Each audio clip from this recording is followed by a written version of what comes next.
Winning Punjab ਦਾ ਵਿਸ਼ੇਸ਼ programme ਸਵੇਰ ਸਾਂਝ ਲੈ ਕੇ ਦਰਸ਼ਕਾਂ ਦੇ ਰੂਬਰੂ ਆ। ਬੀਤੇ ਦਿਨ ਬੜੀਆਂ ਘਟਨਾਵਾਂ ਹੋਈਆਂ ਨੇ ਇਹੋ ਜਿਹੀਆਂ ਜਿਨ੍ਹਾਂ ਨੇ ਸਰਕਾਰ ਦੀ ਕਿਰਕਰੀ ਕਰਾਈ ਹੈ ਔਰ ਸਰਕਾਰ ਵੀ ਉਸ ਘਟਨਾ ਦੇ ਨਾਲ ਬੈਕਫੁੱਟ ਤੇ ਜਾਂਦੀ ਮਹਿਸੂਸ ਹੋਈ ਹੈ। ਪੰਜਾਬ ਸਰਕਾਰ ਦੀ ਇਹ ਤਰਾਸਦੀ ਆਖੀ ਜਾ ਸਕਦੀ ਹੈ ਕਿ ਇੱਕ ਅਜਿਹਾ ਕੇਸ ਜਿਸ ਕੇਸ ਨੂੰ ਪਿਛਲੇ 5 ਸਾਲਾਂ 'ਚ ਕਚਹਿਰੀਆਂ 'ਚ ਅਦਾਲਤਾਂ 'ਚ ਹਾਈ ਕੋਰਟਾਂ 'ਚ ਰੁਲਦਾ ਪਿਆ ਤੇ ਚਾਹੇ ਉਹ ਕੈਪਟਨ ਸਰਕਾਰ ਹੋਵੇ ਤੇ ਜਾਂ ਉਹ ਚੰਨੀ ਸਰਕਾਰ, ਕਿਸੇ ਦੀ ਜ਼ਰੂਰਤ ਹੀ ਨਹੀਂ ਪਈ ਕਿ ਉਸ ਕੇਸ ਨੂੰ ਖੋਲ੍ਹਿਆ ਜਾਵੇ। ਤੇ ਇੱਥੋਂ ਤੱਕ ਸਿਸਟਮ ਜਿਹੜਾ ਇੱਥੋਂ ਤੱਕ ਮਤਲਬ ਅਸੀਂ ਕਹਿ ਸਕਦੇ ਹਾਂ ਨਪੁੰਸਕ ਹੋ ਚੁੱਕਾ, ਨਾ ਮਰਦ ਹੋ ਚੁੱਕਾ ਕਿ ਸਿਸਟਮ ਹੀ ਜਿਹਦੇ ਸਿਰ ਤੇ ਇਹ ਸਰਕਾਰਾਂ ਨੇ ਕੰਮਕਾਜ ਕਰਨਾ ਹੁੰਦਾ, ਉਹ ਸਿਸਟਮ ਇੰਨਾ ਨਪੁੰਸਕ ਜਾਂ ਨਾ ਮਰਦ ਹੋ ਚੁੱਕਾ ਕਿ ਉਹ ਵੀ ਕਾਰਵਾਈਆਂ ਕਰਨ ਤੋਂ ਭੱਜ ਰਿਹਾ। ਗੱਲ ਕਰਾਂਗਾ ਮੈਂ ਮਹੱਤਵਪੂਰਨ ਡਰੱਗ ਕੇਸ ਦੀ। ਉਹ ਡਰੱਗ ਕੇਸ ਜਿਹਦੇ ਨਾਲ ਜਿਸ ਦਾ ਸੰਬੰਧ ਕਦੇ ਸ਼੍ਰੋਮਣੀ ਅਕਾਲੀ ਦਲ ਦੇ ਜਿਹੜੇ ਚੋਟੀ ਦੇ ਨੇਤਾ ਨੇ ਉਹਨਾਂ ਨਾਲ ਜਾ ਜੁੜਦਾ ਤੇ ਕਦੇ ਉਹ ਕੈਪਟਨ ਅਮਰਿੰਦਰ ਸਿੰਘ ਹੋਣਾ ਨਾਲ ਜਾ ਜੁੜਦਾ ਤੇ ਕਦੇ ਪੁਲਿਸ ਨਾਲ, ਕਦੇ ਈਡੀ ਦੇ ਨਰਿੰਜਨ ਸਿੰਘ ਨਾਲ ਤੇ ਕਦੀ ਐਸਕੇ ਅਸਥਾਨਾ ਨਾਲ। ਸੋ ਸਭ ਤੋਂ ਵੱਡੀ ਖਬਰ ਜਿਹੜੀ ਹੈ ਮੇਰੀ ਨਜ਼ਰ 'ਚ ਇਹੋ ਹੀ ਹੈ ਜਿਸ ਬਾਰੇ ਮੈਂ ਸ਼ੁਰੂ ਤੋਂ ਇਸੇ ਖਬਰ ਤੋਂ ਕਰਾਂਗਾ ਚਰਚਾ, ਜਿਹੜੀ ਇਸ ਖਬਰ ਤੋਂ ਕਰਾਂਗਾ ਕਿਉਂਕਿ ਇਹ ਖਬਰ ਇੱਕ ਅਜਿਹੀ ਖਬਰ ਆ ਕਿ ਜਿਸ ਨਾਲ ਇਸ ਸਿਸਟਮ ਦੇ ਉੱਤੇ ਇੱਕ ਪ੍ਰਸ਼ਨ ਚਿੰਨ੍ਹ ਜਿਹੜਾ ਉਹ ਲੱਗਦਾ ਮਹਿਸੂਸ ਹੁੰਦਾ। ਉਹ ਇਸ ਗੱਲ ਨੇ ਸਿੱਧ ਕਰ ਦਿੱਤਾ ਕਿ ਇਸ ਰਾਜ ਦੇ ਵਿੱਚ ਕੁਝ ਲੋਕ ਅਜਿਹੇ ਵੀ ਹਨ ਕਿ ਜਿਹੜੇ ਅਸੀਂ ਕਹਿ ਸਕਦੇ ਹਾਂ ਕਿ ਬੇਤਾਜ ਬਾਦਸ਼ਾਹ ਹਨ, ਜਿਹੜੇ ਇਸ ਅੱਜ ਦੀ ਜਿਹੜੀ ਸਰਕਾਰ ਦਾ ਹਿੱਸਾ ਨਾ ਹੁੰਦਿਆਂ ਹੋਇਆ ਵੀ ਇੱਥੋਂ ਤੱਕ ਉਹਨਾਂ ਦੀ ਸਮਰੱਥਾ ਆ ਕਿ ਉਹ ਪੂਰਨ ਤੌਰ ਤੇ ਪੂਰੇ ਸਿਸਟਮ ਨੂੰ ਆਪਣੇ ਪ੍ਰਭਾਵ ਅਧੀਨ ਰੱਖ ਕੇ ਚਲਾ ਰਹੇ ਹਨ। ਇਹ ਇੱਕ ਮਾਮੂਲੀ ਘਟਨਾ ਨਹੀਂ ਹੈ, ਇਹ ਉਹ ਘਟਨਾ ਹੈ ਕਿ ਜਿਹਦੇ ਉੱਤੇ 2017 ਦੇ ਵਿੱਚ ਸਰਕਾਰ ਨੇ ਸਰਕਾਰ ਬਣਾਈ। ਮੈਂ ਗੱਲ ਕਰ ਰਿਹਾ ਡਰੱਗ ਕੇਸ ਦੀ। ਉਹ ਡਰੱਗ ਕੇਸ ਜਿਹਦੇ ਉੱਤੇ 2017 'ਚ ਕੈਪਟਨ ਅਮਰਿੰਦਰ ਸਿੰਘ ਹੋਣਾ ਨੇ ਇਹ ਗੱਲ ਗੁਟਕਾ ਸਾਹਿਬ ਦੀ ਝੂਠੀ ਸਹੁੰ ਚੁੱਕਦਿਆਂ ਇਹ ਗੱਲ ਕਹੀ ਕਿ ਨਸ਼ੇ ਦੇ ਜਿਹੜੇ ਵੱਡੇ ਸੌਦਾਗਰ ਨੇ ਮੈਂ ਫੜ ਕੇ ਜੇਲ੍ਹਾਂ 'ਚ ਡਕਾਂਗਾ, ਕਿਸੇ ਨੂੰ ਬਖਸ਼ਾਂਗਾ ਨਹੀਂ। ਤਾਂ ਕੈਪਟਨ ਅਮਰਿੰਦਰ ਸਿੰਘ ਹੋਣੀ ਤਲਵੰਡੀ ਸਾਬੋ ਵਿਖੇ ਗਏ, ਗੁਟਕਾ ਸਾਹਿਬ ਮੱਥੇ ਨੂੰ ਲਾਇਆ, ਸਹੁੰ ਖਾਧੀ। ਅੱਜ ਦੇ ਡਿਪਟੀ ਗ੍ਰਹਿ ਮੰਤਰੀ ਬੋਲੇ ਸੋਨਹਾਲ ਕਹਿ ਕੇ ਜੈਕਾਰੇ ਉਹਨਾਂ ਤੇ ਮੋਹਰ ਲਾਈ। ਤਰਾਸਦੀ ਦੇਖੋ ਕਿ 4.5 ਸਾਲ ਦੌਰਾਨ ਕੈਪਟਨ ਅਮਰਿੰਦਰ ਸਿੰਘ ਹੋਣਾ ਨੇ ਉਹ ਰਿਪੋਰਟਾਂ ਖੁੱਲ੍ਹੀਆਂ ਹੀ ਨਹੀਂ। ਜਿਹੜੀਆਂ ਉਸ ਡਰੱਗ ਕੇਸ ਦੇ ਉੱਤੇ ਜਾਂਚ ਹੋਈ ਉਹ ਰਿਪੋਰਟ ਜਿਹੜੀ ਹਾਈ ਕੋਰਟ ਦੇ ਵਿੱਚ ਚਲੀ ਗਈ ਔਰ ਹਮੇਸ਼ਾ ਇਹੋ ਹੀ ਕਿਹਾ ਜਾਂਦਾ ਰਿਹਾ ਕੈਪਟਨ ਅਮਰਿੰਦਰ ਸਿੰਘ ਹੋਣਾ ਵੱਲੋਂ ਕਿ ਇਹ ਜਿਹੜੀ ਰਿਪੋਰਟ ਆ ਹਾਈ ਕੋਰਟ ਵੱਲੋਂ ਇਹਦੇ ਉੱਤੇ ਰੋਕ ਜਿਹੜੀ ਲੱਗੀ ਹੈ ਕਿ ਇਹ ਲਿਫਾਫੇ ਨਹੀਂ ਖੋਲ੍ਹੇ ਜਾਣੇ। ਉਹ ਲਿਫਾਫੇ, ਉਹ ਰਿਪੋਰਟ ਜਿਹੜੀ ਉਸ ਵਕਤ ਹਰਪ੍ਰੀਤ ਸਿੰਘ ਸਿੱਧੂ ਜਿਹੜੇ STF ਦੇ ਚੀਫ ਸੀ ਉਹਨਾਂ ਨੇ ਇਹ ਰਿਪੋਰਟ ਜਿਹੜੀ ਬੰਦ ਕਰਕੇ ਹਾਈ ਕੋਰਟ 'ਚ ਦਿੱਤੀ। ਤਾਂ ਸਰਕਾਰ ਵੱਲੋਂ ਕੈਪਟਨ ਅਮਰਿੰਦਰ ਸਿੰਘ ਹੋਣਾ ਵੱਲੋਂ ਇਹੋ ਕਿਹਾ ਜਾਂਦਾ ਰਿਹਾ ਕਿ ਹਾਈ ਕੋਰਟ ਨੇ ਰੋਕ ਲਈ ਹੈ ਕਿ ਇਹ ਲਿਫਾਫੇ ਨਹੀਂ ਖੋਲ੍ਹਣੇ, ਇਸ ਕਰਕੇ ਉਹ 4.5 ਸਾਲ ਦੌਰਾਨ ਲਿਫਾਫੇ ਬੰਦ ਰਹੇ। ਹਾਲਾਂਕਿ ਦੂਜੇ ਪਾਸੇ ਪੰਜਾਬ ਪ੍ਰਦੇਸ਼ ਕਾਂਗਰਸ ਕਮੇਟੀ ਦੇ ਮੌਜੂਦਾ ਪ੍ਰਧਾਨ ਨਵਜੋਤ ਸਿੰਘ ਸਿੱਧੂ ਨੇ ਸਮੇਂ-ਸਮੇਂ ਤੇ ਇਹ ਮੰਗ ਕੀਤੀ ਕਿ ਇਹ ਲਿਫਾਫੇ ਖੋਲ੍ਹੇ ਜਾਣ, ਜਿਹੜੇ ਦੋਸ਼ੀ ਨੇ ਉਹਨਾਂ ਨੂੰ ਸਿੱਖਾਂ ਪਿੱਛੇ ਟੰਗਿਆ ਜਾਵੇ। ਪਰ ਗੱਲ ਉਹ ਨਹੀਂ ਕਿਸੇ ਵੀ ਬੰਨੇ ਲੱਗੀ। ਤਾਂ ਗੱਲ ਚੱਲਦਿਆਂ ਪਰ ਅਸਲ ਪੜਦਾ ਪਿਛਲੇ ਚੰਦ ਦਿਨਾਂ ਬਾਅਦ ਖੁੱਲ੍ਹਿਆ ਜਦੋਂ ਇਹ ਲਿਫਾਫਿਆਂ ਨੂੰ ਖੋਲ੍ਹਣ ਦੀ ਹਾਈ ਕੋਰਟ ਦੇ ਵਿੱਚ ਪਟੀਸ਼ਨ ਜਿਹੜੀ ਉਹ ਪਾਈ ਗਈ। ਹਾਈ ਕੋਰਟ ਨੇ ਵੀ ਪਹਿਲਾਂ ਤਾਂ ਹਾਈ ਕੋਰਟ ਦੀ ਵੀ ਮਾਨਯੋਗ ਹਾਈ ਕੋਰਟ ਦੀ ਕਾਰਜ ਪ੍ਰਣਾਲੀ ਵਿਖੇ 2-3 ਜੱਜ ਜਿਹੜੇ ਛੁੱਟੀ ਤੇ ਚਲੇ ਗਏ, ਉਹ ਲਿਫਾਫਿਆਂ ਦਾ ਹਿੱਸਾ ਖੋਲ੍ਹਣ ਨੂੰ ਜਾਂ ਇਸ ਕੇਸ ਦੀ ਸੁਣਵਾਈ ਕਰਨ ਨੂੰ ਵੀ ਤਿਆਰ ਨਹੀਂ ਹੋਏ। ਤਾਂ ਦੂਜੇ ਪਾਸੇ ਫਿਰ ਚੰਦ ਦਿਨ ਪਹਿਲਾਂ ਹਾਈ ਕੋਰਟ ਨੇ ਇਹ ਗੱਲ ਆਪਣਾ ਹੁਕਮ ਦਿੱਤਾ ਕਿ ਦੇਖੋ ਸਾਡੇ ਵੱਲੋਂ ਤਾਂ ਇਹ ਸਰਕਾਰ ਨੂੰ ਕਦੇ ਹੁਕਮ ਹੀ ਨਹੀਂ ਦਿੱਤਾ ਗਿਆ ਕਿ ਤੁਸੀਂ ਲਿਫਾਫੇ ਨਹੀਂ ਖੋਲ੍ਹਣੇ ਜਾਂ ਤੁਸੀਂ ਇਹਦੇ ਉੱਤੇ ਕੋਈ ਕਾਰਵਾਈ ਨਹੀਂ ਕਰਨੀ। ਇਹ ਤਾਂ ਸਰਕਾਰ ਕੇਵਲ ਔਰ ਕੇਵਲ ਆਪਣੀ ਖੱਲ ਨੂੰ ਬਚਾਉਣ ਵਾਸਤੇ ਹੀ ਅਜਿਹੇ ਇਲਜ਼ਾਮ ਜਿਹੜੇ ਜਾਂ ਅਜਿਹੀਆਂ ਗੱਲਾਂ ਉਹ ਕਰਦੀ ਰਹੀ ਤਾਂ ਜੋ ਸਿਆਸੀ ਜਿਹੜੀ ਸ਼ਰੀਕੇਬਾਜ਼ੀ ਆ ਉਹ ਠੀਕ ਠਾਕ ਨਿਭਦੀ ਰਹੇ, ਉਹਨਾਂ ਨੂੰ ਬਚਾਉਂਦੇ ਰਹਿਣ ਜਾਂ ਇਹਨਾਂ ਨੂੰ ਬਚਾਉਂਦੇ ਰਹਿਣ। ਤਾਂ ਹਾਈ ਕੋਰਟ ਦੇ ਉਹਨਾਂ ਹੁਕਮਾਂ ਤੋਂ ਬਾਅਦ ਸਥਿਤੀ ਜਿਹੜੀ ਉਹ ਸਾਫ਼ ਹੋ ਗਈ ਕਿ ਸਰਕਾਰ ਦੀ ਜਿਹੜੀ ਨੀਅਤ ਸੀ ਉਹ ਸਪਸ਼ਟ ਹੋ ਕੇ, ਖਾਸ ਤੌਰ ਤੇ ਕੈਪਟਨ ਅਮਰਿੰਦਰ ਸਿੰਘ ਦੀ ਸਰਕਾਰ ਦੀ ਨੀਅਤ ਕਿ ਕਿਸ ਤਰੀਕੇ ਨਾਲ 75-25 ਦਾ ਕੇਸ ਜਿਹੜਾ ਚੱਲਦਾ ਰਿਹਾ। ਤਾਂ ਉਸ ਰਿਪੋਰਟ ਦੇ ਵਿੱਚ ਜਿਹੜੇ ਸ਼ਾਮਲ ਵਿਅਕਤੀ ਸਨ ਉਹਨਾਂ ਨੂੰ ਕੈਪਟਨ ਅਮਰਿੰਦਰ ਸਿੰਘ ਅਦਾਲਤ ਦੇ ਝੂਠੇ ਬਿਆਨਾਂ ਦੇ ਸਹਾਰੇ ਬਚਾਉਂਦੇ ਰਹੇ 4.5 ਸਾਲ ਦੌਰਾਨ। ਖੈਰ ਚੰਨੀ ਸਰਕਾਰ ਹੋਂਦ ਵਿੱਚ ਆਈ, ਚੰਨੀ ਸਰਕਾਰ ਨੇ ਵੀ ਆਪਣਾ ਜ਼ੋਰ ਲਾਇਆ ਕਿ ਠੀਕ ਆ ਲਿਫਾਫੇ ਉਹ ਖੋਲ੍ਹਦੇ ਆ। ਹਾਈ ਕੋਰਟ ਦੇ ਪਰਮਿਸ਼ਨ ਜਦੋਂ ਇਜਾਜ਼ਤ ਦੇ ਦਿੱਤੀ ਗਈ, ਪਰ ਸਥਿਤੀਆਂ ਦੀ ਤਰਾਸਦੀ ਇਹ ਦੇਖੋ ਕਿ ਉਹਦੇ ਉੱਤੇ ਕੋਈ ਵੀ ਪੁਲਿਸ ਅਧਿਕਾਰੀ ਜਾਂਚ ਕਰਨ ਨੂੰ ਤਿਆਰ ਨਹੀਂ। ਹੁਣ ਤੱਕ ਜੋ ਇਹ ਪਤਾ ਲੱਗਾ ਕਿ 3 ਪੁਲਿਸ ਅਧਿਕਾਰੀ ਛੁੱਟੀ ਲੈ ਕੇ ਜਾ ਚੁੱਕੇ ਨੇ, ਜਿਨ੍ਹਾਂ ਦੇ ਵਿੱਚ ਵਰਿੰਦਰ ਕੁਮਾਰ ਹੈ ਔਰ ਹੁਣ ਜਿਹੜੇ ਮੌਜੂਦਾ ਚੀਫ ਜਿਹੜੇ ਇੱਕ ਹੋਰ ਨੇ ਉਹਨਾਂ ਦਾ ਨਾਮ ਮੈਨੂੰ ਸ਼ਾਇਦ ਯਾਦ ਨਹੀਂ ਆ ਰਿਹਾ, ਉਹ ਤੀਜੇ ਜਿਹੜੇ SK ਅਸਥਾਨਾ ਸਾਹਿਬ ਛੁੱਟੀ ਲੈ ਕੇ ਚਲੇ ਗਏ। ਚਲੋ ਠੀਕ ਆ, ਛੁੱਟੀ ਲੈ ਕੇ ਜਾਣਾ ਉਹਨਾਂ ਦਾ ਬੁਨਿਆਦੀ ਹੱਕ ਹੈਗਾ। ਕੋਈ ਮੈਡੀਕਲ ਲੀਵ ਤੇ ਗਏ ਨੇ, ਪਰਮਾਤਮਾ ਉਹਨਾਂ ਨੂੰ ਤੰਦਰੁਸਤੀ ਬਖਸ਼ੇ ਕਿ ਉਹ ਜਲਦੀ ਤੁਰੰਤ ਵਾਪਸ ਆਉਣ। ਪਰ ਇਹਦੇ ਵਿੱਚ ਹੀ ਇੱਕ ਜਿਹੜੀ ਅਕਾਲੀ ਦਲ ਵੱਲੋਂ ਇਹ ਇੱਕ ਸ਼ੰਕੇ ਜਿਹੜੇ ਉਹ ਜ਼ਾਹਰ ਕੀਤੇ ਜਾਂਦੇ ਨੇ ਆਪਣੀ ਪਬਲਿਕ ਡੋਮੇਨ ਤੋਂ ਕਿ ਜਿਹੜਾ ਚੰਨੀ ਸਰਕਾਰ ਆ ਔਰ ਕੁਝ ਮੰਤਰੀ ਜਿਹੜੇ ਨੇ ਉਹ ਬਿਕਰਮਜੀਤ ਸਿੰਘ ਮਜੀਠੀਆ ਨੂੰ ਗ੍ਰਿਫਤਾਰ ਕਰਨ ਦੇ ਮੂਡ 'ਚ ਨੇ ਤੇ ਅਫਸਰਾਂ ਦੀ ਡਿਊਟੀ ਲਾ ਰਹੇ ਨੇ ਤੇ ਅਫਸਰ ਉਹਨਾਂ ਦੇ ਆਖੇ ਨਹੀਂ ਲੱਗਦੇ। ਤਾਂ ਉਹਨਾਂ ਨੇ ਕਿਹਾ ਕਿ ਸਾਨੂੰ ਪੂਰਨ ਤੌਰ ਤੇ ਜਿਹੜੀ ਖਬਰ ਆ ਉਹ ਮਿਲਦੀ ਪਈ ਹੈ। ਇਹ ਸਾਰੀ ਗੱਲ ਜਗ ਜ਼ਾਹਿਰ ਆ ਔਰ ਇਹਦੇ ਕਰਕੇ ਅਕਾਲੀ ਦਲ ਵੱਲੋਂ ਚੰਨੀ ਸਰਕਾਰ ਦੇ ਖਿਲਾਫ ਚੰਡੀਗੜ੍ਹ ਵਿਖੇ ਉਹਨਾਂ ਦੇ ਘਰ ਦਾ ਘਿਰਾਓ ਵੀ ਕੀਤਾ ਗਿਆ। ਪਰ ਸਭ ਤੋਂ ਜਿਹੜੀ ਹੈਰਾਨੀ ਸਥਿਤੀ ਉਦੋਂ ਹੋਈ ਜਦੋਂ ਬਿਊਰੋ ਆਫ ਇਨਵੈਸਟੀਗੇਸ਼ਨ ਦੇ ਡਾਇਰੈਕਟਰ ਐਸ ਕੇ ਅਸਥਾਨਾ ਹੁਣੀ ਛੁੱਟੀ ਤੇ ਚਲੇ ਗਏ। ਚਲੋ ਮੈਂ ਗੱਲ ਕੀਤੀ, ਛੁੱਟੀ ਤੇ ਜਾਣਾ ਹਰ ਬੰਦੇ ਦਾ ਹੱਕ ਆ, ਪਰ ਜਾਂਦੇ ਕਿ ਉਹ ਚਿੱਠੀ ਜਿਹੜੀ ਇੱਕ ਅਜਿਹੀ ਦੇ ਗਏ ਜਿਹਨੇ ਕੱਲ ਦੀ ਸਰਕਾਰ ਦੀ ਕਿਰਕਰੀ ਜਿਹੜੀ ਕਰਾਤੀ ਆ। ਉਹ ਚਿੱਠੀ ਦੇ ਵਿੱਚ ਉਹਨਾਂ ਨੇ 8 ਪੁਆਇੰਟ ਜਿਹੜੇ ਉਹ ਲਾਏ ਨੇ, ਉਠਾਏ ਨੇ 8 ਨੁਕਤੇ ਉਠਾ ਕੇ ਤਾਂ ਉਹ ਚੱਲਦੇ ਬਣੇ। ਹੁਣ ਉਹ ਜਿਹੜੇ 8 ਨੁਕਤੇ ਉਹਨਾਂ ਨੇ ਕ੍ਰੀਏਟ ਕੀਤੇ ਨੇ ਉਹਨਾਂ ਨਾਲ ਐਸ ਕੇ ਅਸਥਾਨਾ ਦੀ ਤਾਂ ਕਿਰਕਰੀ ਜਿਹੜੀ ਹੋਈ ਉਸ ਪੁਲਿਸ ਸਿਸਟਮ ਦਾ ਵੀ ਉਹ ਚਿਹਰਾ ਨੰਗਾ ਆ ਜਾਂਦਾ ਕਿ ਜਿਹੜਾ ਪੁਲਿਸ ਸਿਸਟਮ ਹੈ ਕਿਸ ਤਰੀਕੇ ਨਾਲ ਉਸ ਦਾ ਸਿਆਸੀਕਰਨ ਹੋ ਚੁੱਕਾ, ਕਿਸ ਤਰੀਕੇ ਨਾਲ ਅਕਾਲੀ ਦਲ ਨੂੰ ਉਹ ਖਬਰਾਂ ਜਿਹੜੀਆਂ ਪਹੁੰਚਾਉਂਦੇ ਨੇ ਜਾਂ ਕਿਸ ਤਰੀਕੇ ਨਾਲ ਅਫਸਰ ਜਿਹੜੇ ਨੇ ਅੱਜ ਦੀ ਤਰੀਕ ਦੇ ਵਿੱਚ ਵੀ ਅਕਾਲੀ ਦਲ ਦੇ ਪ੍ਰਤੀ ਸਮਰਪਿਤ ਨੇ ਜਾਂ ਕਿਸੇ ਵੀ ਅਸੀਂ ਕਹਿ ਸਕਦੇ ਹਾਂ ਕਿ ਜੇਕਰ ਅਕਾਲੀ ਦਲ ਇਹ ਰੌਲਾ ਪਾ ਰਿਹਾ ਤਾਂ ਫਿਰ ਉਹ ਠੀਕ ਪਾ ਰਿਹਾ। ਪਰ ਇਹਦੇ ਨਾਲ ਹੀ ਨਾਲ ਐਸ ਕੇ ਅਸਥਾਨਾ ਸਾਹਿਬ ਨੇ ਇਹੋ ਜਿਹਾ ਇੱਕ ਕੇਸ ਆਪਣੇ ਪੰਜਾਬ ਦੇ ਲੋਕਾਂ ਨਾਲ ਜੁੜਿਆ, ਉਹੋ ਜਿਹੇ ਕੇਸ ਦੀ ਚਿੱਠੀ ਲਿਖ ਕੇ 8 ਨੁਕਤੇ ਜਿਹੜੇ ਸਨ ਅਜਿਹੇ ਕੇਸ ਦੀ ਮਿੱਟੀ ਪਲੀਤ ਕੀਤੀ ਕਿ ਉਹ ਪੰਜਾਬ ਪੁਲਿਸ ਜਿਹੜਾ ਸਾਰੇ ਦੇਸ਼ ਵਿੱਚ ਖਾੜਕੂਵਾਦ ਨੂੰ ਖਤਮ ਕਰਨ ਦਾ ਦਮ ਭਰਦੀ ਆ। ਉਹਨਾਂ ਨੇ ਦੱਸਤਾ ਕਿ ਕਿਸ ਤਰੀਕੇ ਨਾਲ ਇੱਥੋਂ ਦੇ ਜਿਹੜੇ ਅੱਜ ਦੇ IPS ਅਧਿਕਾਰੀ ਨੇ ਕਿਸ ਤਰੀਕੇ ਨਾਲ ਸਿਆਸੀ ਆਪਣੇ ਅਕਾਵਾਂ ਦੇ ਅੱਗੇ ਗੋਡੇ ਜਿਹੜੇ ਉਹ ਟੇਕ ਦਿੰਦੇ ਨੇ।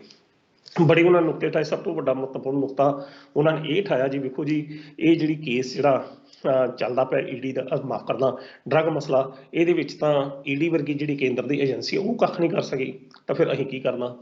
ਹੁਣ ਬੰਦਾ ਪੁੱਛੇ ਕਿ ਇਹੋ ਜਿਹਾ ਅਸਥਾਨਾ ਸਾਹਿਬ ਕਹਿ ਰਹੇ ਨੇ ਕਿ ਅਸੀਂ ਕਰਦਾ, ਇਹਦਾ ਮਤਲਬ ਪੰਜਾਬ ਪੁਲਿਸ ਬਿਲਕੁਲ ਨਪੁੰਸਕ ਹੋ ਚੁੱਕੀ ਹੈ ਕਿ ਜੇ ਈਡੀ ਕੱਖ ਨਹੀਂ ਕਰ ਸਕੀ। ਤਾਂ ਇਸ ਕੇ ਅਸਥਾਨਾ ਸਾਹਿਬ ਨੂੰ ਇਹ ਪਤਾ ਹੋਣਾ ਚਾਹੀਦਾ ਕਿ ਈਡੀ ਨੇ ਅੰਤਮ ਪੜਾਅ ਤੱਕ ਜਿਹੜੀ ਰਿਪੋਰਟ ਸੀ ਉਹ ਤਿਆਰ ਕੀਤੀ। ਤਾਂ ਫਿਰ ਜਦੋਂ ਨਰਿੰਦਰ ਸਿੰਘ ਵਰਗੇ ਇਮਾਨਦਾਰ ਅਫਸਰ ਦੀਆਂ ਬਦਲੀਆਂ ਜਦੋਂ ਕੀਤੀਆਂ ਜਾਂਦੀਆਂ ਰਹੀਆਂ ਤਾਂ ਫਿਰ ਵੀ ਉਹਨੇ ਅਖੀਰਲੇ ਦਮ ਤੱਕ ਉਹ ਗੱਲ ਕੀਤੀ। ਉਹ ਛੁੱਟੀ ਤੇ ਨਹੀਂ ਗਿਆ ਤੇ ਨਾ ਹੀ ਹਾਲਾਂਕਿ ਉਹਨੂੰ ਛੁੱਟੀ ਤੇ ਭੇਜਿਆ ਗਿਆ ਪਰ ਉਸਨੇ ਛੁੱਟੀ ਕੈਂਸਲ ਕਰਾ ਆਪਣੇ ਕੇਸ ਦੀ ਗੱਲ ਕੀਤੀ। ਅਸਥਾਨਾ ਸਾਹਿਬ ਨੂੰ ਇਹ ਗੱਲ ਯਾਦ ਰੱਖਣੀ ਚਾਹੀਦੀ ਸੀ। ਦੂਜੀ ਗੱਲ ਉਹ ਕਹਿ ਰਹੇ ਆ ਕਿ ਜਿਹੜੀ STF ਹੈਗੀ ਹਰਪ੍ਰੀਤ ਸਿੰਘ ਸਿੱਧੂ ਦੀ, ਉਹ ਬਿਕਰਮਜੀਤ ਸਿੰਘ ਮਜੀਠੀਆ ਦੇ ਰਿਸ਼ਤੇਦਾਰ ਨੇ। ਤਾਂ ਹਾਲਾਂਕਿ ਹਰਪ੍ਰੀਤ ਸਿੰਘ ਸਿੱਧੂ ਨੇ ਸਪੈਸ਼ਲ ਤੌਰ ਤੇ ਇਹ ਮੰਗ ਕੀਤੀ ਸੀ ਕਿ ਉਸ ਕੇਸ ਦੇ ਵਿੱਚ ਜਿਹੜੀ ਇਨਕੁਆਇਰੀ ਦੇ ਵਿੱਚ ਉਹਨਾਂ ਨੂੰ ਸ਼ਾਮਲ ਕੀਤਾ ਜਾਵੇ। ਕਹਿਣ ਦਾ ਅਰਥ ਹੈ ਕਿ ਜਿਹੜੇ 8-7 ਜਿਹੜੇ ਨੁਕਤੇ ਜਿਹੜੀ ਚਿੱਠੀ ਦਾ ਲੀਕ ਹੋਈ ਆ ਉਹਨਾਂ ਨੁਕਤਿਆਂ ਦੇ ਵਿੱਚ ਅਸਥਾਨਾ ਸਾਹਿਬ ਨੇ ਕੇਵਲ ਔਰ ਕੇਵਲ ਇਸ ਸਾਰੇ ਮਸਲੇ ਤੋਂ ਆਪਣੇ ਆਪ ਨੂੰ ਬਚਾਉਣ ਦੀ ਕੋਸ਼ਿਸ਼ ਕੀਤੀ ਕਿ ਇਸ ਮੁੱਦੇ ਦੀ ਜਿਹੜੀ ਜਾਣਕਾਰੀ ਜਾਂ ਇਨਕੁਆਇਰੀ ਇਹ ਨਾ ਹੋਵੇ ਤੇ ਠੰਡੇ ਬਸਤੇ ਦੇ ਵਿੱਚ ਪਈ ਰਵੇ। ਤਾਂ ਅਜਿਹੇ ਮੁੱਦੇ ਨੇ ਕਿ ਜਿਨ੍ਹਾਂ ਦੀ ਕੋਈ ਵੀ ਤੁੱਕ ਜਿਹੜੀ ਆ ਉਹ ਨਹੀਂ ਬਣਦੀ, ਨਾ ਤਾਂ ਇਨਵੈਸਟੀਗੇਸ਼ਨ ਸੰਬੰਧੀ ਤੇ ਨਾ ਹੀ ਉਹਦੇ ਸੰਬੰਧੀ ਕੁਝ ਹੋਰ ਜਿਹੜੀਆਂ ਉਹਦੇ ਵਿੱਚ ਜਿਹੜੇ ਨੁਕਤੇ ਉਠਾਏ ਗਏ ਨੇ ਉਹ ਸਾਰੇ ਬੇਬੁਨਿਆਦ ਜਿਹੜੇ ਨੁਕਤੇ ਨੇ ਐਸ ਕੇ ਅਸਥਾਨਾ ਵੱਲੋਂ ਜਿਹੜੇ ਉਠਾਏ ਗਏ ਔਰ ਉਠਾਉਣ ਤੋਂ ਬਾਅਦ ਉਹ ਹਸਪਤਾਲ ਚਲੇ ਗਏ। ਹਸਪਤਾਲ 'ਚ ਉਹਨਾਂ ਦੀਆਂ ਫੋਟੋ ਵੀ ਵਾਇਰਲ ਹੋ ਗਈਆਂ ਨੇ ਕਿ ਜਿੱਥੇ ਉਹ ਮੈਡੀਕਲ ਸਹਾਇਤਾ ਲੈਂਦੇ ਦਿਖਾਈ ਦੇ ਰਹੇ ਨੇ। ਹੁਣ ਅਸਥਾਨਾ ਸਾਹਿਬ ਦੀ ਕੀ ਮਜਬੂਰੀ ਹੈ, ਕਿਉਂ ਉਹ ਚਿੱਠੀ ਜਿਹੀ ਲਿਖ ਕੇ ਗਏ ਨੇ ਤੇ ਚਿੱਠੀ ਲੀਕ ਹੋ ਗਈ। ਚਿੱਠੀ ਅਸਲ 'ਚ ਲੀਕ ਹੁੰਦੀ ਨਹੀਂ। ਚਿੱਠੀ ਜਦੋਂ ਵੀ ਇਹੋ ਜਿਹੀਆਂ ਚਿੱਠੀਆਂ ਦਿੱਤੀਆਂ ਜਾਂਦੀਆਂ ਤੇ ਇਹ ਲੀਕ ਕਰਵਾਈਆਂ ਜਾਂਦੀਆਂ ਨੇ, ਉਹਦੀ ਡਰਾਫਟਿੰਗ ਜਿਹੜੀ ਆ ਉਹ ਕਿੱਥੋਂ ਹੁੰਦੀ ਹੈ ਜਾਂ ਕੀ ਨਹੀਂ ਹੁੰਦੀ ਇਹ ਸਾਡੇ ਦਰਸ਼ਕ ਸਾਰੇ ਜਾਣਦੇ ਨੇ। ਤੇ ਚਿੱਠੀਆਂ ਕਦੇ ਆਮ ਤੌਰ ਤੇ ਲੀਕ ਨਹੀਂ ਹੁੰਦੀਆਂ। ਇਹੋ ਜਿਹੇ ਜਿਹੜੇ ਸੀਕਰਟ ਡਾਕੂਮੈਂਟਸ ਨੇ, ਆਫੀਸ਼ੀਅਲ ਡਾਕੂਮੈਂਟਸ, ਜੇ ਕਦੇ ਤਾਂ ਲੀਕ ਹੋਣ ਲੱਗਣ ਤਾਂ ਫਿਰ ਤਾਂ ਬਹੁਤ ਕੁਝ ਹੋ ਜਾਂਦਾ। ਇਹ ਅਸਲ 'ਚ ਲੀਕ ਹੁੰਦੇ ਨਹੀਂ, ਇਹ ਲੀਕ ਕਰਵਾਏ ਜਾਂਦੇ ਨੇ। ਤਾਂ ਸੋ ਇਹ ਲੀਕ ਜਿਹੜੀ ਚਿੱਠੀ ਆ, ਚਿੱਠੀ ਦਾ ਇੱਕ ਪੋਰਸ਼ਨ ਜਿਹੜਾ ਉਹ ਲੀਕ ਕਰਵਾਇਆ ਗਿਆ। ਤਾਂ ਲੀਕ ਕਰਵਾ ਕੇ ਤਾਂ ਜਿੱਥੇ ਚੰਨੀ ਸਰਕਾਰ ਕਟਹਿਰੇ 'ਚ ਆ ਗਈ ਹੈ ਉੱਥੇ ਨਾਲ ਹੀ ਨਾਲ ਪੁਲਿਸ ਦੇ ਉਸ ਭ੍ਰਿਸ਼ਟਤੰਤਰ ਦੀ ਵੀ ਗੱਲ ਸਾਹਮਣੇ ਆ ਗਈ ਜਿਹੜੇ ਪੁਲਿਸ ਦੇ ਅਫਸਰ ਨੇ ਕਿਸ ਤਰੀਕੇ ਨਾਲ ਆਪਣੇ ਸਿਆਸੀ ਅਕਾਵਾਂ ਨੂੰ ਬਚਾਉਣ ਵਾਸਤੇ ਗੋਡੇ ਜਿਹੜੇ ਟੇਕ ਜਾਂਦੇ ਨੇ। ਤੇ ਇਹੋ ਜਿਹੀ ਫਿਰ ਨੌਕਰੀ ਜਿਹੜੀ ਹੈ ਜੇਕਰ ਐਸ ਕੇ ਅਸਥਾਨਾ ਵਰਗੇ ਬੰਦੇ ਆਪਣੀ ਜ਼ਿੰਮੇਵਾਰੀ ਤੋਂ ਭੱਜਦੇ ਨੇ ਤੇ ਉਹਨਾਂ ਨੂੰ ਘੱਟ ਤੋਂ ਘੱਟ ਕੰਵਰ ਵਿਜੇ ਪ੍ਰਤਾਪ ਸਿੰਘ ਵਰਗੇ ਬੰਦੇ ਨੂੰ ਵੀ ਯਾਦ ਰੱਖਣਾ ਚਾਹੀਦਾ। ਕੰਵਰ ਵਿਜੇ ਪ੍ਰਤਾਪ ਸਿੰਘ ਉਹ ਵਿਅਕਤੀ ਜਿਹੜਾ STF ਜਿਹੜਾ ਬੇਅਦਬੀ ਕਾਂਡਾਂ ਦੀ ਜਾਂਚ ਕਰ ਰਿਹਾ ਕੋਟਕਪੂਰਾ ਗੋਲੀਕਾਂਡ ਦੀ, ਉਸ ਬੰਦੇ ਨੇ ਆਪਣੇ ਅੰਤਮ ਪੜਾਅ ਤੱਕ ਆਪਣੀ ਡਿਊਟੀ ਜਿਹੜੀ ਇਮਾਨਦਾਰ ਨਾਲ ਨਿਭਾਈ। ਠੀਕ ਹੈ ਕਿ ਉਸ ਦੀ ਰਿਪੋਰਟ ਹਾਈ ਕੋਰਟ ਦੇ ਵਿੱਚੋਂ ਖਾਰਜ ਕਰ ਦਿੱਤੀ ਗਈ। ਤਾਂ ਜਿਸ ਤਰੀਕੇ ਦੇ ਹੁਣ ਇਨਸੀਡੈਂਟ ਹੋ ਰਿਹਾ ਪਤਾ ਲੱਗ ਜਾਂਦਾ ਕਿ ਕੰਵਰ ਵਿਜੇ ਪ੍ਰਤਾਪ ਦੀ ਰਿਪੋਰਟ ਕਿਉਂ ਰੱਦ ਹੋਈ ਤੇ ਕਿਸ ਤਰੀਕੇ ਨਾਲ ਕਰਵਾਈ ਗਈ, ਇਹ ਵੀ ਸਥਿਤੀ ਜਿਹੜੀ ਸਾਹਮਣੇ ਆ ਜਾਂਦੀ ਹੈ। ਪਰ ਇੱਕ ਗੱਲ ਹੈ, ਕੰਵਰ ਵਿਜੇ ਪ੍ਰਤਾਪ ਨੂੰ ਸਲੂਟ ਕਰਨਾ ਬਣਦਾ ਕਿ ਉਸ ਬੰਦੇ ਨੇ ਅੰਤਮ ਪਲਾਂ ਤੱਕ ਆਪਣੀ ਡਿਊਟੀ ਤੋਂ ਪਿੱਛੇ ਨਹੀਂ ਹਟਿਆ। ਬੇਸ਼ੱਕ ਉਹਦੀ ਨੌਕਰੀ ਚਲੇ ਗਈ, ਉਸਨੇ ਨੌਕਰੀ ਨੂੰ ਦੇ ਕੇ ਰਿਜ਼ਾਈਨ, ਉਹਦੀ STF ਦੀ ਜਿਹੜੀ ਰਿਪੋਰਟ ਤਿਆਰ ਕੀਤੀ ਸੀ ਉਹ ਨਹੀਂ ਸਵੀਕਾਰ ਹੋਈ, ਗੱਲ ਵੱਖਰੀ, ਹਾਈ ਕੋਰਟ ਨੇ ਉਸਨੂੰ ਖਤਮ ਕਰਤਾ। ਕੈਪਟਨ ਅਮਰਿੰਦਰ ਸਿੰਘ ਨੇ ਆਪਣੇ ਸਿਆਸੀ ਭਾਈਚਾਰੇ ਨੂੰ ਖੁਸ਼ ਕਰਨ ਕਰਕੇ ਕੰਵਰ ਵਿਜੇ ਪ੍ਰਤਾਪ ਸਿੰਘ ਵਰਗੇ ਇੱਕ ਜਿਹੜਾ ਹੋਣਹਾਰ ਅਫਸਰ ਸੀ, ਇਮਾਨਦਾਰ ਅਫਸਰ ਸੀ, ਉਹਦੀ ਰਿਪੋਰਟ ਮਤਲਬ ਉਸ ਨੂੰ ਵੀ ਇੱਕ ਕਿਸਮ ਦਾ ਰਗੜ ਕੇ ਰੱਖਤਾ। ਪਰ ਉਹ ਬੰਦਾ ਆਪਣੇ ਫਰਜ਼ਾਂ ਤੋਂ ਪਿੱਛੇ ਨਹੀਂ ਹਟਿਆ ਤੇ ਸ਼ਾਇਦ ਇਸੇ ਕਰਕੇ ਕੰਵਰ ਵਿਜੇ ਪ੍ਰਤਾਪ ਨੂੰ ਦੁਨੀਆ ਅੱਜ ਯਾਦ ਕਰਦੀ ਹੈ। ਤਾਂ ਅਸਥਾਨਾ ਸਾਹਿਬ ਨੂੰ ਇਹ ਯਾਦ ਰੱਖਣਾ ਚਾਹੀਦਾ ਕਿ ਜੀਵਨ ਕਦੇ ਵੀ ਮੈਡੀਕਲ ਲੀਵਾਂ ਦੇ ਆਧਾਰ ਤੇ ਨਹੀਂ ਚੱਲਦਾ।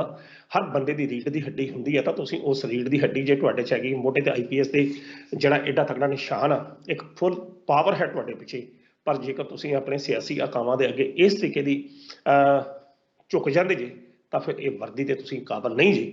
ਇਹ ਵਰਦੀ ਫਿਰ ਤੁਸੀਂ ਘਰ ਛੱਡੋ ਤੇ ਫਿਰ ਤੁਸੀਂ ਮੈਡੀਕਲ ਲੀਵ ਜਿਹੜੀ ਪੱਕੀ ਲੀਵ ਤੁਸੀਂ ਲਓ, ਤਾਂ ਘੱਟ ਤੋਂ ਘੱਟ ਉਸ ਪੰਜਾਬ ਪੁਲਿਸ ਦੇ ਗੌਰਵਮਈ ਇਤਿਹਾਸ ਨੂੰ ਯਾਦ ਰੱਖੋ ਜਿਹਨੇ ਇੱਕ ਤਕੜੀ ਲੜਾਈ ਲੜੀ ਹੈ। ਬਹਾਦਰ ਅਫਸਰ ਵੀ ਨਹੀਂ, ਮੈਂ ਕੰਵਰ ਵਿਜੇ ਪ੍ਰਤਾਪ ਸਿੰਘ ਦਾ ਨਾਮ ਲੈ ਰਿਹਾ। ਕੰਵਰ ਵਿਜੇ ਪ੍ਰਤਾਪ ਸਿੰਘ ਉਹ ਬੰਦਾ ਜਿਸਨੇ ਪਰਵਾਹ ਨਹੀਂ ਕੀਤੀ, ਉਹਨੇ ਬਾਦਲ ਸਾਹਿਬ ਨੂੰ ਵੀ ਇੰਟਰੋਗੇਟ ਕੀਤਾ, ਸੁਖਬੀਰ ਬਾਦਲ ਨੂੰ ਵੀ ਕੀਤਾ, ਤੇ ਆਪਣੇ ਫਰਜ਼ਾਂ ਤੋਂ ਉਹ ਕਦੇ ਪਿੱਛੇ ਨਹੀਂ ਹਟਿਆ। ਜਿਸ ਦੀ ਮਰਜ਼ੀ ਜਿੰਨੀ ਮਰਜ਼ੀ ਵੱਡੀ ਕੀਮਤ ਉਸ ਨੂੰ ਚੁਕਾਉਣੀ ਪਈ, ਉਸਨੇ ਕੀਮਤ ਚੁਕਾਈ। ਪਰ ਜਦੋਂ ਵੀ ਪੰਜਾਬ ਪੁਲਿਸ ਦੇ ਇਤਿਹਾਸ ਵਿੱਚ ਕੋਈ ਇਮਾਨਦਾਰ ਅਫਸਰਾਂ ਦਾ ਨਾਮ ਆਏਗਾ ਤਾਂ ਉੱਥੇ ਕੰਵਰ ਵਿਜੇ ਪ੍ਰਤਾਪ ਸਿੰਘ ਦਾ ਨਾਮ ਨੰਬਰ 1 ਤੇ ਹੋਵੇਗਾ। ਤੇ ਜੇ ਦੂਜੇ ਬੰਨੇ ਇਹੋ ਜਿਹੇ ਮਤਲਬ ਸਿਆਸੀ ਅਕਾਵਾਂ ਨੂੰ ਖੁਸ਼ ਕਰਨ ਵਾਲੇ ਜਾਂ ਡਰ ਕੇ ਗਿੱਦੀ ਪੜਨ ਵਾਲੇ ਪੁਲਿਸ ਅਫਸਰਾਂ ਦਾ ਨਾਮ ਆਏਗਾ ਤਾਂ ਸ਼ਾਇਦ SK ਅਸਥਾਨਾ ਵਰਗੇ ਜਿਹੜੇ ADGP ਜਿਹੜੇ ਹੋਣਗੇ, ਜਿਹੜੇ ਆਪਣੀਆਂ ਡਿਊਟੀਆਂ ਤੋਂ ਭੱਜ ਗਏ ਨੇ, ਇਹਨਾਂ ਦਾ ਨਾਮ ਹੋਏਗਾ। ਸੋ ਇਹਦੇ ਨਾਲ ਕਿਰਕਰੀ ਚੰਨੀ ਸਰਕਾਰ ਦੀ ਤਾਂ ਹੋਈ, ਪਰ ਪੰਜਾਬ ਪੁਲਿਸ ਦੇ ਵੀ ਉਸ ਸਿਸਟਮ ਦੀ ਵੀ ਜਿਹੜੀ ਆ ਸਾਹਮਣੇ ਤਸਵੀਰ ਆਉਂਦੀ ਕਿ ਇਹ ਸਿਸਟਮ ਕਿਸ ਤਰੀਕੇ ਦਾ ਜਿਹੜਾ ਭ੍ਰਿਸ਼ਟ ਹੋ ਚੁੱਕਾ। ਸੋ ਪੰਜਾਬ ਦੇ ਲੋਕ ਜਿਹੜੇ ਨੇ ਚੰਨੀ ਸਰਕਾਰ ਨੇ ਕਹਿਤਾ ਕਿ ਹੁਣ ਇਹ ਚਿੱਠੀ ਜਿਹੜੀ ਲੀਕ ਹੋਈ ਹੈ ਇਸ ਦੇ ਸੰਬੰਧੀ ਅਸੀਂ ਜਾਂਚ ਕਰੋ, FIR ਦਰਜ ਹੋਏਗੀ। ਚੰਨੀ ਸਾਹਿਬ ਉਹ ਤੁਸੀਂ ਕੀ ਕਰਨਾ ਕਰਾਉਣਾ।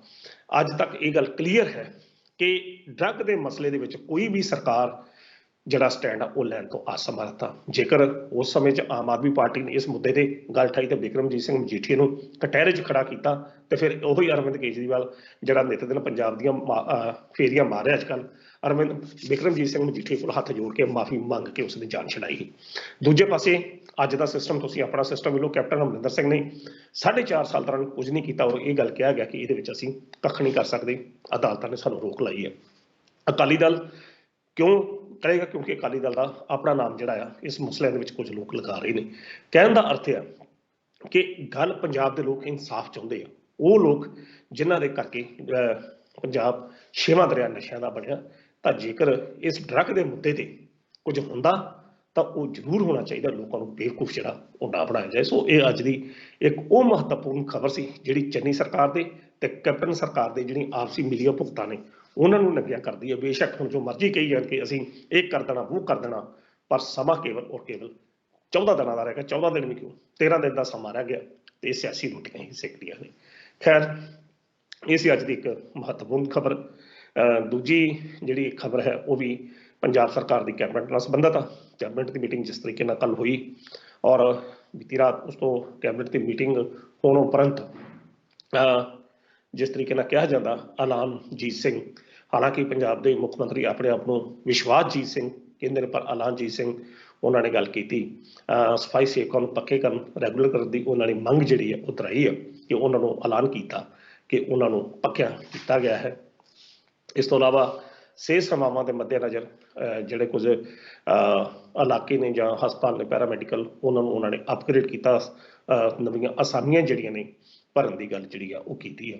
ਔਰ ਸਭ ਤੋਂ ਵੱਡੀ ਗੱਲ ਜਿਹੜੀ ਅਸੀਂ ਕਰਨੀ ਹੈ ਕਿ ਉਹਨਾਂ ਨੇ ਸਫਾਈ ਸੇਵਕ ਜਿਹੜੇ ਨੇ ਪਿਛਲੇ ਲੰਮੇ ਸਮੇਂ ਚਾਹੇ ਠੇਕੇ ਦੇ ਆਧਾਰ ਤੇ ਜਿਹੜੇ ਕੰਮ ਕਰ ਰਹੇ ਨੇ ਉਹਨਾਂ ਨੂੰ ਰੈਗੂਲਰ ਕਰਨ ਦੀ ਗੱਲ ਕੀਤੀ ਹੈ, ਐਲਾਨ ਕੀਤਾ। ਚੰਨੀ ਸਾਹਿਬ ਨੂੰ ਇੱਕ ਪ੍ਰਸ਼ਨ ਹੈ ਕਿ ਚੰਨੀ ਸਾਹਿਬ ਤੁਸੀਂ ਐਲਾਨ ਕਰ ਰਹੇ, ਤੁਸੀਂ ਕਹਿੰਦੇ ਮੈਂ ਵਿਸ਼ਵਾਸਜੀਤ ਸਿੰਘ ਆ, ਐਲਾਨ ਤਾਂ ਤੁਸੀਂ 36,000 ਮੁਲਾਜ਼ਮਾਂ ਨੂੰ ਵੀ ਪੱਕੇ ਕਰਨ ਦਾ ਕਰ ਚੁੱਕੇ ਜੀ, ਪਰ ਅਜੇ ਤੱਕ ਉਹ 36,000 ਮੁਲਾਜ਼ਮਾਂ ਦੇ ਵਿੱਚੋਂ ਕੋਈ 36 ਤਾਂ ਛੱਡੋ 6 ਮੁਲਾਜ਼ਮ ਅਗਰ ਤੁਹਾਡੇ ਉਸ ਨੋਟੀਫਿਕੇਸ਼ਨ ਦੇ ਨਾਲ ਪੱਕੇ ਹੋਏ ਹੋ ਤਾਂ ਤੁਸੀਂ ਉਹ ਜ਼ਰੂਰ ਦੱਸੋ, ਫਿਰ ਸ਼ਾਇਦ ਤੁਹਾਡਾ ਨਾਮ ਵਿਸ਼ਵਾਸਜੀਤ ਸਿੰਘ ਹੋ ਜਾਵੇ। ਪਰ ਤੁਸੀਂ ਆਪਣੀ ਮਿੱਟੀ ਜਿਹੜੀ ਆਪ ਹੀ ਪਲੀਤ ਕਰ ਰਹੇ ਜੇ ਇਹੋ ਜਿਹੇ ਐਲਾਨ ਕਰਕੇ, ਕਿਉਂਕਿ ਉਹ ਨੋਟੀਫਿਕੇਸ਼ਨ ਜਿਹੜਾ ਹੈ ਅਜੇ ਤੱਕ ਗਵਰਨਰ ਹਾਊਸ ਪਿਆ ਤੇ ਅਜੇ ਤੱਕ ਉਹਦੇ ਉੱਤੇ ਸਾਈਨ ਜਿਹੜੇ ਮਾਨਯੋਗ ਗਵਰਨਰ ਸਾਹਿਬ ਦੇ ਨਹੀਂ ਹੋਏ।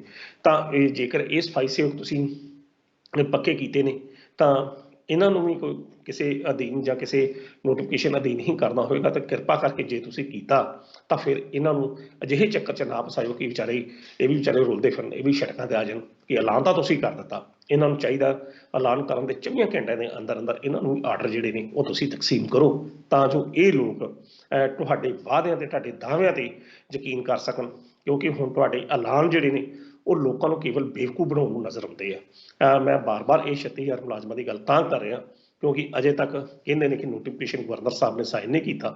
ਇਹ ਤੁਸੀਂ ਵੀ ਇਹ ਗੱਲ ਕਹੀ ਆ ਕਿ ਗਵਰਨਰ ਜਿਹੜਾ ਦੂਜੀ ਪਾਰਟੀ ਦਾ, ਜੇਕਰ ਦੂਸਰੀ ਪਾਰਟੀ ਦਾ ਗਵਰਨਰ ਹੈਗਾ ਤਾਂ ਫਿਰ ਚੰਨੀ ਸਾਹਿਬ ਤੁਸੀਂ ਇੱਥੇ ਕੀ ਕਰ ਰਹੇ ਜੀ? ਫਿਰ ਤੁਸੀਂ ਜਾ ਕੇ ਭਾਜਪਾ ਨੂੰ ਜੁਆਇਨ ਕਰ ਲਓ। ਤੁਸੀਂ ਪੰਜਾਬ ਦੇ ਲੋਕਾਂ ਦੇ ਚੁਣੇ ਹੋਏ ਨੁਮਾਇੰਦੇ ਜੀ, ਚੁਣੀ ਹੋਈ ਸਰਕਾਰ 'ਚ ਤੁਹਾਡੀ ਇਹ ਫਰਜ਼ ਬਣਦਾ ਕਿ ਜੇਕਰ ਗਵਰਨਰ ਸਾਹਿਬ ਸਾਈਨ ਨਹੀਂ ਕਰ ਰਹੇ ਤਾਂ ਉਸ ਸਾਈਨ ਕਰਨ ਦੇ ਉੱਤੇ ਤੁਸੀਂ ਜ਼ੋਰ ਪਾਓ ਤਾਂ ਜੋ ਲੋਕਾਂ ਨੇ ਜਿਹੜੇ ਵਾਅਦੇ ਕੀਤੇ ਨੇ ਉਹ ਵਾਅਦੇ ਪੂਰੇ ਹੋ ਸਕਣ। ਤਾਂ ਜੇਕਰ ਤੁਸੀਂ ਪੱਲਾ ਹੀ ਝਾੜ ਦੇਣਾ ਜੀ ਗਵਰਨਰ ਸਾਹਿਬ ਸਾਈਨ ਨਹੀਂ ਕਰਦੇ ਤਾਂ ਫਿਰ ਤੁਸੀਂ ਇੱਥੇ ਕੀ ਕਰ ਰਹੇ ਜੇ? ਤੁਸੀਂ ਰਿਜ਼ਾਈਨ ਦੇ ਕੇ ਘਰ ਬੈਠੋ, ਫਿਰ ਇਹ ਸਿਸਟਮ ਭਾਜਪਾ ਨੂੰ ਦੇ ਦਿਓ, ਭਾਜਪਾ ਫਿਰ ਆਪਣੀ ਮਰਜ਼ੀ ਨਾਲ ਚਲਾਵੇਗੀ, ਫਿਰ ਆਪੇ ਲੋਕ ਉਹਨਾਂ ਦੇ ਮੂੰਹ ਵੱਲ ਵੇਖਣਗੇ। ਤਾਂ ਜੇਕਰ ਇੱਕ ਪਾਸੇ ਤੁਸੀਂ ਐਲਾਨ ਕਰ ਰਹੇ ਜੇ, ਆਪਣੀਆਂ ਪ੍ਰਾਪਤੀਆਂ ਦੱਸ ਰਹੇ ਜੇ ਤੇ ਦੂਜੇ ਪਾਸੇ ਇਹ ਗੱਲ ਕਹਿ ਕੇ ਪੱਲਾ ਝਾੜ ਦਿੰਦੇ ਜੇ ਕਿ ਅਸੀਂ ਸਭ ਕੁਝ ਇਹ ਕਰਨ ਤੋਂ ਅਸਮਰੱਥ ਹੈ, ਗਵਰਨਰ ਨੇ ਸਾਈਨ ਨਹੀਂ ਕੀਤੇ, ਤਾਂ ਚੰਨੀ ਸਾਹਿਬ ਫਿਰ ਤੁਹਾਡੀ ਕਾਰਜਕਾਰੀ ਤੇ ਪ੍ਰਸ਼ਨ ਚਿੰਨ੍ਹ ਜਿਹੜਾ ਉਹ ਲੱਗਦਾ ਆ। ਫਿਰ ਤੁਹਾਨੂੰ ਰਿਜ਼ਾਈਨ ਜਿਹੜਾ ਅਸਤੀਫਾ ਦੇ ਦੇਣਾ ਚਾਹੀਦਾ ਤੇ ਜਾ ਕੇ ਘਰ ਬੈਠੋ ਆਰਾਮ ਨਾਲ। ਤਾਂ ਕਿਸੇ ਹੋਰ ਵਿਅਕਤੀ ਨੂੰ ਆ ਲੈਣ ਦਿਓ, ਉਸ ਪਾਰਟੀ ਨੂੰ ਆ ਲੈਣ ਦਿਓ ਜਿਹਦੀ ਕੇਂਦਰ 'ਚ ਸਰਕਾਰ ਆ, ਤਾਂ ਜੋ ਪੰਜਾਬ ਦੇ ਲੋਕਾਂ ਦਾ ਵਿਸ਼ਵਾਸਘਾਤ ਜਿਹੜਾ ਉਹ ਨਾ ਹੋਵੇ।